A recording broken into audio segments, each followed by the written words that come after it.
Good day, ladies and gentlemen. Welcome to the rationalization of Group 6 with the subject areas Fluid Mechanics and Waves and Optics. Let's now first rationalize question number 1. A fluid which obeys the Newton's law of viscosity is termed as A. Real fluid, B. Ideal fluid, C. Newtonian fluid, D. Non-Newtonian fluid. The answer for this is letter C. If we comprehend the question, it says Newton's law of viscosity. And real fluids are fluids that possesses viscosity, while ideal fluid are fluids with zero viscosity and it is incompressible. Now, Newtonian fluid are fluids that was characterized by a viscosity and it does not change even when stressed. Example for this is water. Non-Newtonian fluids are fluids that changes its behavior when under stress. Example for this is honey. Question number 2. A branch of fluid mechanics that studies the condition of equilibrium of a floating body and submerged body. A. Fluid dynamics, B. Fluid mechanics, C. Ideal fluid, D. Fluid statics.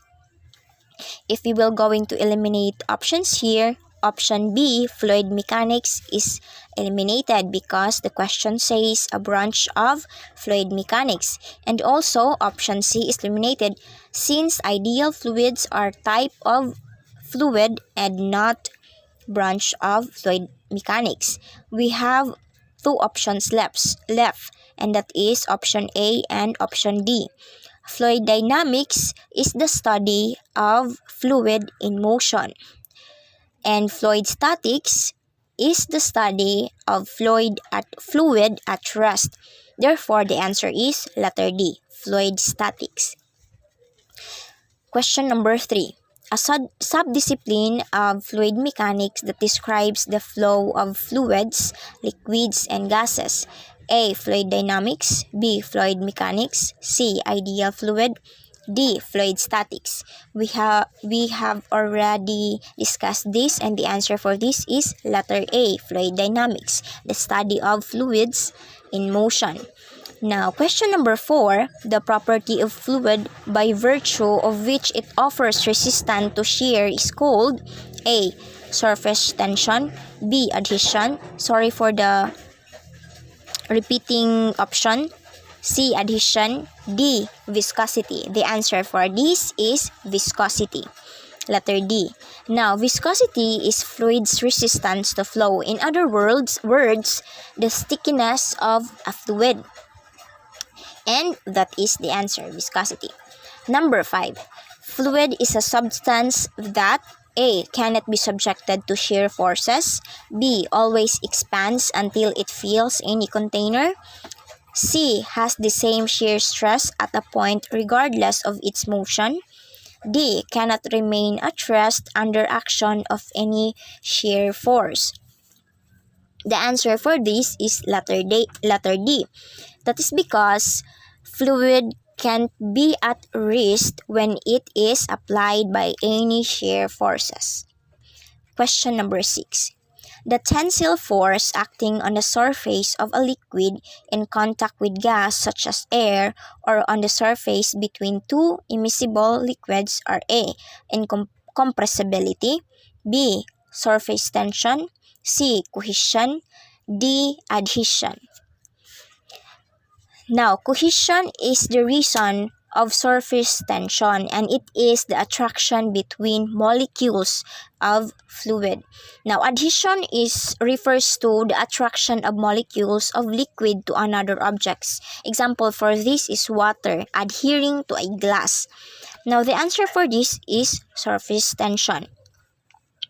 Because if we comprehend again the question, tensile force relating to tension, and the tensile force daw is acting on a surface of liquid, meaning surface tension. Now, question number 7. The unit of viscosity is A. Meter squared per second, B. Kilogram second per meter, C. Newton second per meter squared, D. Newton second per meter. The answer for this is letter B. Kilogram second per meter, and that is the unit of viscosity. Let's now go on to the 8th question. The resultant upward pressure of the fluid on an immersed body is called A. Upthrust, B. Buoyancy, C. Center of pressure, D. All of the above. So it is very obvious. The answer is letter B. Buoyancy. Number 9. Primarily caused by friction between fluid particles due to fluid viscosity. A. Pressure, B. Gravity, C. Shear stress, D. None of the above. The answer for this is letter C. Shear stress. Shear stress are characterized by fluids at rest cannot resist to shear stresses. In other words, when a shear stress is applied to a fluid at rest, the fluid will not remain at rest but will move because of the shear stress. Question number 10. The measurement of fluid internal resistance to flow when force is applied is A. Dynamic viscosity, B. Kinematic viscosity, C. Relative viscosity. The answer for this is letter A, dynamic viscosity. Now, kinematic viscosity refers to the ratio of dynamic viscosity to density or the measurement of the viscosity of a fluid in motion. Now, relative viscosity refers to the ratio of viscosity of a solution to the viscosity of the solvent used. The answer for this is letter A, dynamic viscosity, because it measures the fluid internal resistance to flow when force is applied. Now, number 11. The two important forces for a floating body are A. Buoyancy and gravity, B. Buoyancy and pressure, C. Buoyancy and inertial, and D. Internal and gravity. The answer for this is letter A, buoyancy and gravity. Then, without gravity to pull object towards the center of the earth, water will float on space, forming a large bubble-like shape because of the cohesion force exerted by water to each other, pulling the molecules towards its center. This cohesive force will also pull objects in the water towards the center of the bubble. That's why, without gravity, objects will not float on water's surface. Question number 12.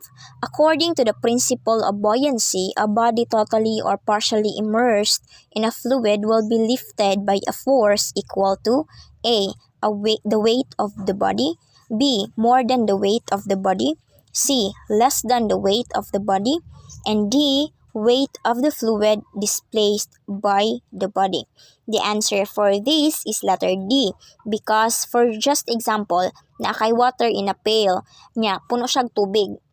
Then imo siyang gibutangan og boat nga kahoy, kanang gamay lang na boat kanang maigo sa ano pail, no.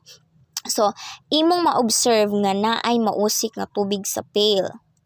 The weight of the water, the weight sa kadaghanon sa tubig nga nausik, maupod to ang force nga kailangan i-exert sa fluid para mo float ang boat.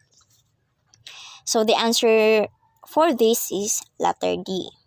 So question number 13. Unit of surface tension is A. Energy per unit area, B. Velocity per unit area, C. Both of the above, and D. It has no units. Now, the answer for this is letter A, energy per unit area, and it is the unit of surface tension. Number 14. Buoyant force is, we have already discussed it earlier, buoyant force. A. The resultant force acting on a floating body. B. The resultant force of a body due to the fluid surrounding it. C. Equal to the volume of liquid displaced. D. The force necessary to maintain equilibrium of a submerged body? The answer for this is letter B. The resultant force on a body due to the fluid surrounding it. Number 15. What is fluid mechanics? Now, A. Study of fluid behavior. B. Study of fluid behavior in motion. C. Study of fluid behavior at rest and in motion.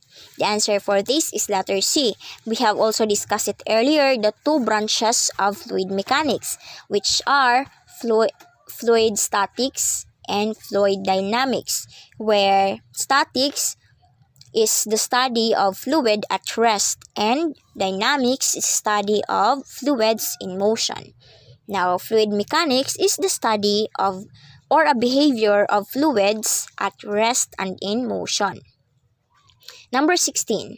Find the position of center of buoyancy for a wooden block of width 3.5 meter and depth of 1 meter when it floats horizontally in water. The density of wooden block ID 850 kg per meter cube and its length is 7 centimeter. A. 0.95, B. 0.85, C. 1.05, D. 1.65. The answer for this is letter B. We have to follow this formula. Force of buoyancy is equal to the density times gravity times the volume. And you will have the answer letter B, 0.85.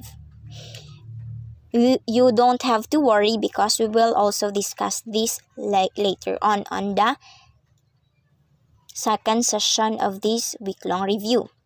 Let's proceed to question number 17. Which of the following is a type of fluid based on viscosity?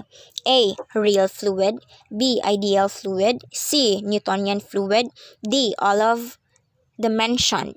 So the answer for this is letter D. All of the fluid mentioned are types of fluids and also it possesses viscosity. Number 18. Which of the following is a type of fluid which states that viscosity can change when under force to enter more liquid or more solid? A. Real fluid. B. Ideal fluid. C. Newtonian fluid. D. Non-Newtonian fluid. We have also discussed it earlier and the example for this is honey. So the answer is non-Newtonian fluid. Number 19. A type of fluid which is incompressible and no internal resistance to flow or zero viscosity. I have also mentioned it earlier. The answer for this is letter B, ideal fluid. Fluids which have zero viscosity. Number 20 refers to the ratio of dynamic viscosity to density or a measurement of the viscosity of a fluid in motion. The answer for this is kinematic viscosity. Kinematic viscosity refers to the ratio of dynamic viscosity to density, while dynamic viscosity is the measurement of the fluid's internal resistance to flow when force is applied, while relative is the ratio of viscosity of a solution to the viscosity of the solvent used. So the answer for this is letter B.